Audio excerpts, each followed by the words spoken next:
என்னயா நீ என்னத்துக்கு இப்படி குழந்தை மாதிரி அழுதுன்னு இருக்கிற? இந்த முதல்ல இந்த பாலை குடி. ஐயோ என்னாச்சு? என்ன ராணி, ரொம்ப வலிக்குதா? சரி இரு, உனக்கு நானே கொடுக்கறேன். இந்த இல்ல பரவாயில்ல, அங்க வை. ராணி சொல்றத கேளு. இந்த குடி.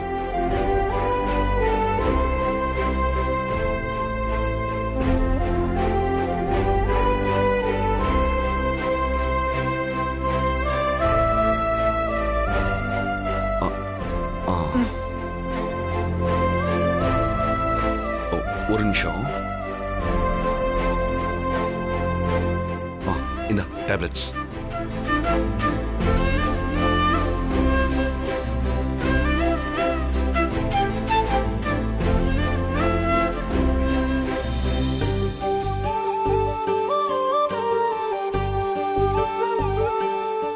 என்னாச்சு ராணி, ஏன் கண்ணெல்லாம் கலங்குது? இல்லையா, எனக்கு யாரும் இந்த மாதிரி பாசத்தோட ஒரு வாய் சோறு கூட ஊட்டினதில்ல. அனாதையா ஆசிரமத்துல வளர்ந்து அப்புறம் எப்படி எல்லாமோ கஷ்டப்பட்டு அந்த ஏரியாக்குள்ளார கௌரதையா வாழ்ந்திருந்தேன். அவள்தான் அதுக்கு அப்பாலதான் தாத்தா இங்க வந்து என்ன கூட்டின்னு வந்து நடிகை வச்சாரு. நான் இங்க வந்த நாள்ல இருந்து எல்லாரும் என்ன அவ்வளோ நல்லா பாத்துக்கினீங்க. எனக்குன்னு ஒரு குடும்பம், சொந்த பந்தம் எல்லாம் இருக்குதுன்னு நான் ரொம்ப சந்தோஷப்பட்டேன். ஆனாலும்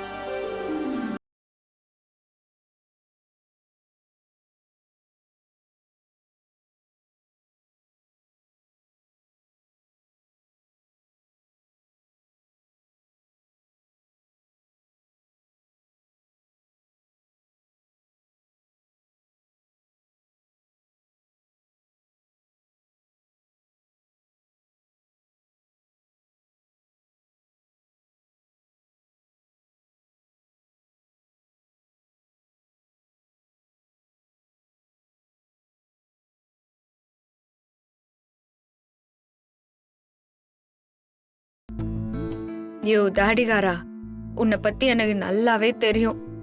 உன் மனசுக்குள்ளார ஏதோ ஒண்ணு ஓடின்னு இருக்குது. எதுவா இருந்தாலும் முதல்ல அது என்னன்னு என்னாண்ட ஓப்பனா சொல்லு. நீ மட்டும் சரியான நேரத்துக்கு கோமால இருந்து அஞ்சலி ஸ்வீட்ஸ்க்கு வரலன்னா இந்நேரத்துக்கு நம்ம அஞ்சலி ஸ்வீட்ஸ் நம்ம கையை விட்டு போயிருக்கோம் ராணி. அது மட்டும் இல்லாம தாத்தா பாட்டி நான்னு மொத்த குடும்பமும் கூனி குறுகி அவமானப்பட்டு அசிங்கப்பட்டு நின்று இருந்திருப்போம். கற்பனையில கூட நினைச்சு பார்க்க முடியாத விஷயத்த நல்ல நேரத்துல கடவுள் மாதிரி வந்து நீதான் காப்பாத்தின ராணி. தேங்க்ஸ் ராணி. ராணி, என் குடும்பத்துல இருக்க எல்லாரும் வாழ்நாள் முழுக்க உனக்கு நன்றி கடன் பட்டிருக்காங்க. யோ அது என்ன, உன் குடும்பத்துல இருக்கிற எல்லாரும்னா அப்ப நான் யாரு? அப்போ இப்போ வரைக்கும் என்னைய உன் குடும்பத்துல ஒருத்தியாவே நீ பார்க்கவே இல்லைல்ல. நீ என்ன பிரிச்சு தானே பாக்குற. ராணி, நான் உன்னை பிரிச்சு பார்க்கல ராணி. என் குடும்பத்தையும் என் குழந்தையையும் காப்பாத்த வந்த ஒரு குலதெய்வமா தான் நான் உன்னை பாக்குறேன். நீ செஞ்ச காரியத்துக்கு நான் எத்தனை தடவை நன்றி சொன்னாலும் பத்தாத. ஐயோ தாடிகாரா, இதெல்லாம் உனக்கு செட் ஆகலையா? நீ எப்பவும் போல என்ன திட்டினே இரு, அதாயா நல்லா இருக்குது. நான் உன்னாண்ட திட்டு வாங்கிக்கினே இருந்தாதாயா எனக்கு நிம்மதியா தூக்கம் வரும். தாடிகார சிரிச்சிட்டாயா. நீ சிரிக்கும் போது தாயா அழகா இருக்கிற. அப்பதான் உன் மூஞ்சி பார்க்க நல்லா இருக்குது. சிரிச்சாதான் அதுக்கு பேர் முகம், இல்லன்னா மொகர கட்டை. ஏய், கொஞ்சம் கேப் கிடைச்சா வச்சு செஞ்சிருவியே.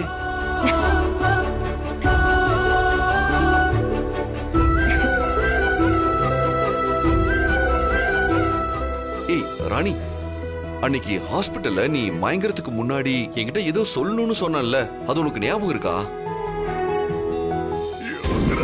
ஐயோ தாடிகாரா, என்ன உனக்கு அவ்வளவு பிடிக்குமாயா?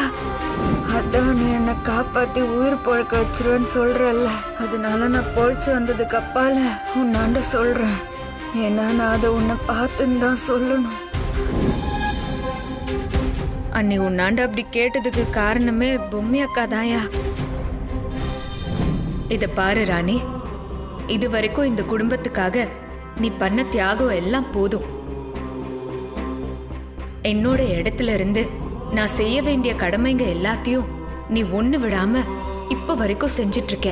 உனக்குள்ள எவ்வளோ கஷ்டம் இருந்தாலும் அதை வெளியே சொல்லாம உன் மனசுக்குள்ளேயே வச்சுக்கிற. இந்த குடும்பத்துல இருக்கிற எல்லாரும் நல்லா இருக்கணும்னு நீ நினைக்கும் போது உன்னோட வாழ்க்கை நல்லா இருக்கணும்னு நான் நினைக்க மாட்டேனா? அதனால கண்டிப்பா வேம்பு சார் கூட நீ மனசை விட்டு பேசுறதுக்கு ஒரு வாய்ப்பு கிடைக்கும் போது உன் மனசுல இருக்கிற எல்லாத்தையும் அவர்கிட்ட சொல்லிடு.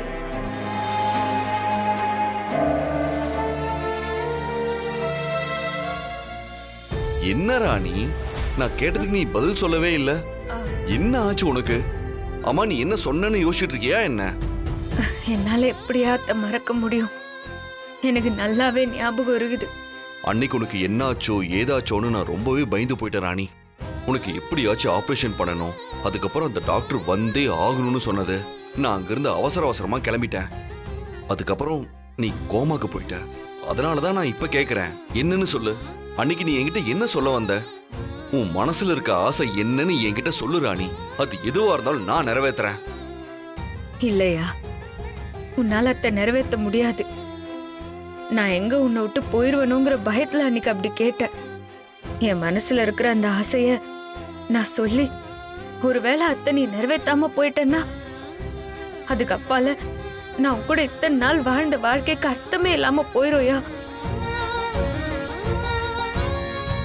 ஏ ராணி, என்ன நான் கேட்டுக்கிட்டே இருக்கேன், நீ எதுவுமே சொல்லாம சீரியஸா யோசிச்சுக்கிட்டே இருக்க? ஐயோ, அன்னைக்கு அதான் உன்னாண்ட என்ன கேட்க வந்தேன் தாயா யோசிச்சுன்னு இருக்கிற. அது எனக்கு ஞாபகமே வர மாட்டேங்குதுயா. எனக்கு ஞாபகம் வரும்போது கண்டிப்பா நான் உன்னாண்ட வந்து சொல்றேன். ஏ ராணி, நீ என்கிட்ட பொய் சொல்றன்னு எனக்கு பச்சையா தெரியுது. அன்னைக்கு நீ அந்த மாதிரி சூழ்நிலையில கூட மறக்காம என்கிட்ட சொல்லணும்னு நினைச்சிருக்கன்னா இப்ப எப்படி அது மறந்து போகும்? நீ ஏதோ என்கிட்ட மறைக்கிற. தயவு செஞ்சு எதுவா இருந்தாலும் என்கிட்ட சொல்லு ராணி. அக்கா, சத்தியமா என் மனசுக்குள்ளார எதுவுமே இல்லக்கா. இந்த குடும்பத்துல இருக்கிற எல்லாரும் நல்லா இருக்கணும். நான் தாடிகாரனாட சத்தியம் செஞ்சு கொடுத்த மாதிரி என் வயிற்றுக்குள்ளார வளர்ற குழந்தைய நல்லபடியா பெத்து அவனாண்ட குத்துடணும். அதான் என்னோட ஆசை.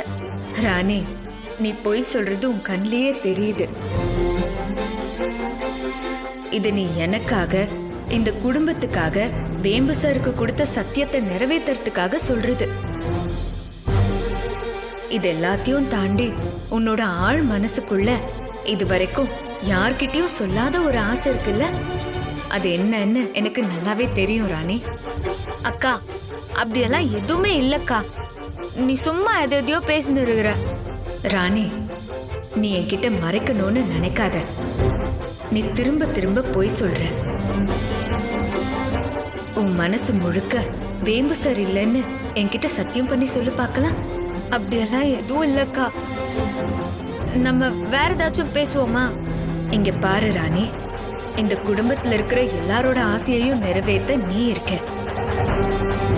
உன் ஒருத்தியோட ஆசையை நிறைவேற்ற உன் அக்கா பொம்மி நான் இருக்கேன். இதுல என்னோட சுயநலமும் இருக்கு ராணி. என் வேம்பு சார உன்னை விட யாரும் நல்லா பாத்துக்கவே முடியாது. அதனால நீ அடுத்த முறை வேம்பு சார் கிட்ட பேசும்போது உன் மனசுல இருக்கிற இந்த ஆசைய சொல்லு.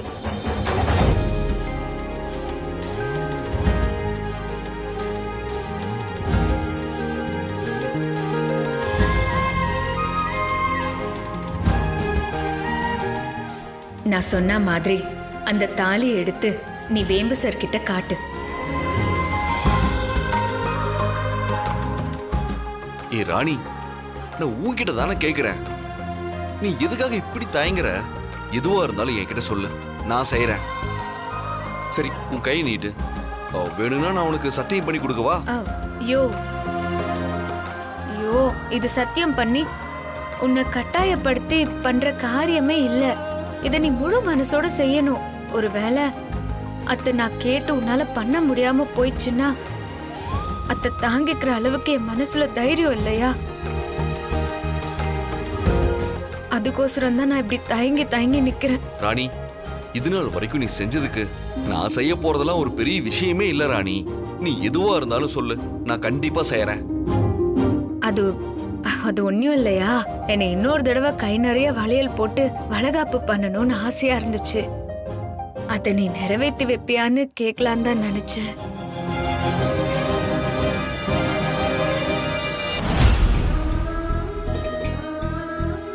ராணி,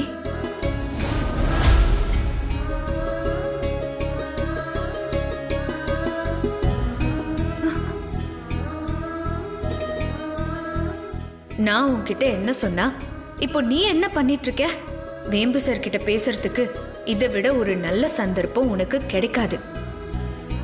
ஒழுங்கு மரியாதையா நான் உன்கிட்ட சொன்னத நீ அவர்கிட்ட சொல்லு.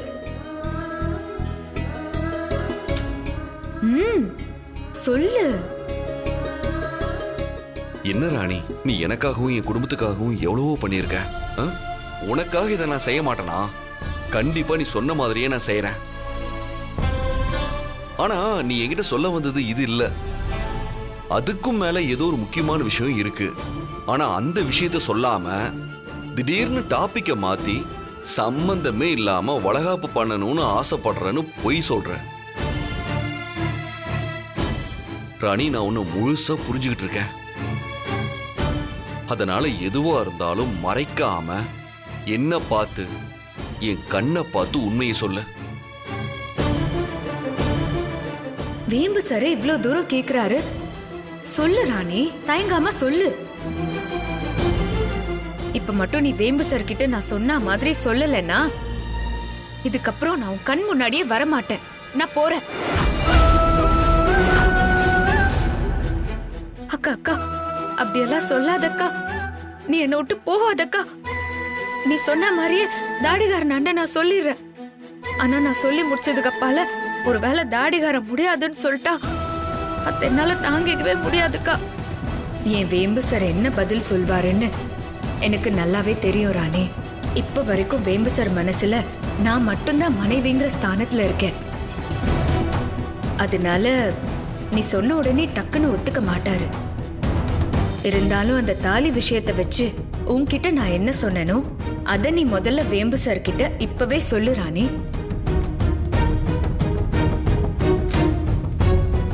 சரிக்கா, நான் சொல்றேன்.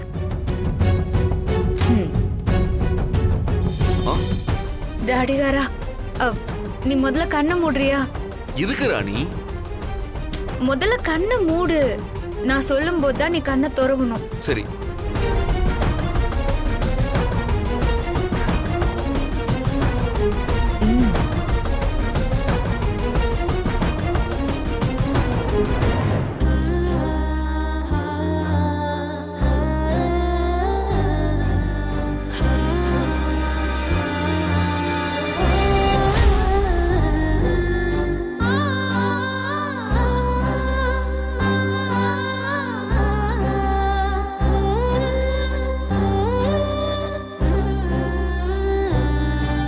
யோ தாடிகாரா, இப்ப கண்ணை தர. சரி.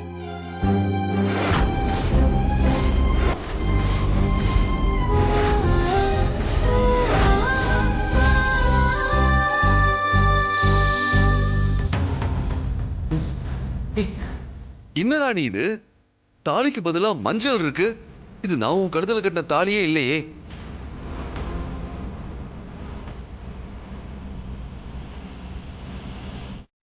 ஆமாயா, இது நீ என் கழுத்துல கட்டின தாலி இல்லதான். இது அந்த அம்மன் படத்துக்கு முன்னால நின்னு நீ கட்டின தாலிய கட்டிட்டு இந்த மஞ்ச கயித்தை என்னோட கழுத்துல நானே கட்டிக்கிட்டேன்.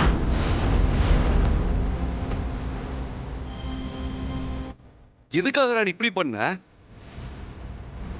அப்ப நான் உன் கழுத்துல கட்டின தாலி எங்க?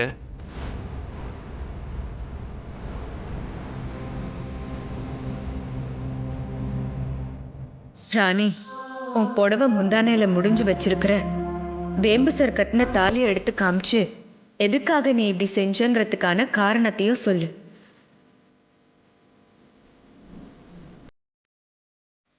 ராணி, நான் கேட்டுக்கிட்டே இருக்கேன். நான் கட்டின தாலி எங்க?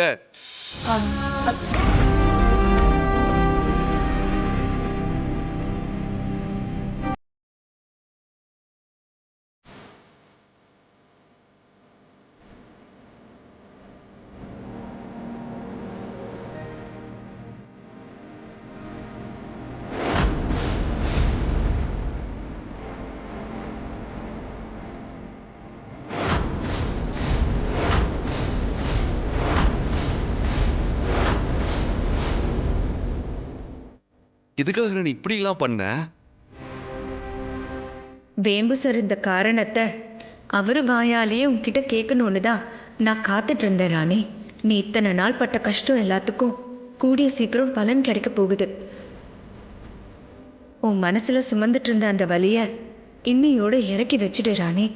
அன்னைக்கு என்கிட்ட நீ சொன்ன மாதிரியே இப்போ வேம்பு சார் கிட்டயும் அந்த உண்மையை சொல்லு ராணி. ராணி, நான் உன்கிட்ட தான் கேட்கிறேன். எதுக்காக இப்படி ஒரு காரியத்தை பண்ண? உனக்கு என் கூட இந்த வீட்ல இருக்க பிடிக்கலையா? ஐயோ சொல்லு. ஏதாவது உளராதையா? இந்த வீட்ல உன்னோட சேர்ந்து கடைசி வரைக்கும் இருக்கணுங்கிறதுக்காக மட்டும்தான் நான் இப்படி எல்லாம் பண்ணேன். ராணி ப்ளீஸ், எதுனாலும் எனக்கு கொஞ்சம் புரியுற மாதிரி சொல்லு.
யோ என்னயா, என்ன ஆச்சு?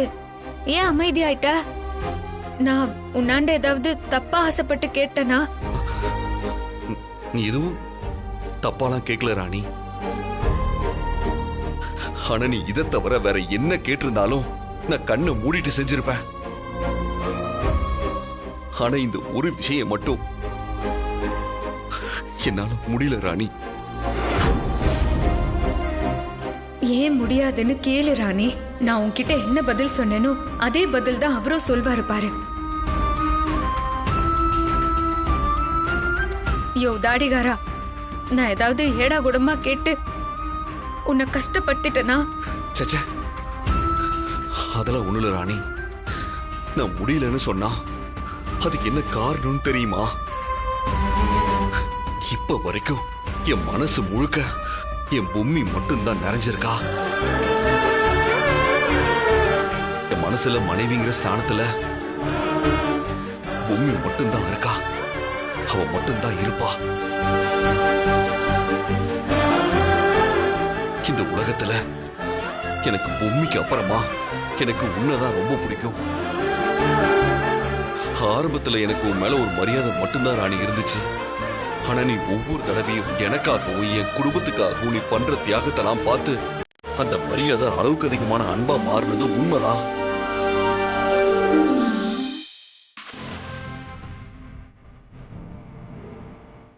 ராணி, ஆனா என் மனசுல பொம்மிக்காக இருக்கிற இடத்த நான் யாருக்கும் கொடுக்க விரும்பல ராணி.